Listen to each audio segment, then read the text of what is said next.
রাগের মাথায় আপনি সন্তানকে বললেন তুই মর, ফেরেশতারা বলল আমিন। তোর ভবিষ্যৎ অন্ধকার, ফেরেশতারা বলল আমিন। রেগে মেগে আপনি আপনার মেয়েকে বললেন জীবনেও তোর কপালে স্বামীর ভাত জুটবে না, ফেরেশতারা আবারও বলল আমিন। আচ্ছা, আপনি না সেই ব্যক্তি যে তার নিজের জীবনের চাইতেও সন্তানকে বেশি ভালোবাসেন? আপনি না সেই ব্যক্তি যে তার সন্তানের জন্য হাসতে হাসতে নিজের জীবনটাও দিয়ে দিতে পারেন? আপনি না সেই ব্যক্তি যে আল্লাহর কাছে নিজের চাইতেও সন্তানের জন্য বেশি দোয়া করে? তাহলে কি করে নিজের হাতে নিজের সন্তানের এত বড় ক্ষতি করতে পারলেন?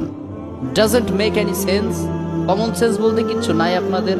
আপনারা কি জানেন না আপনাদের রাগের মাথায় বদদোয়া করাগুলো ফেরেশতারা আমিন বলে?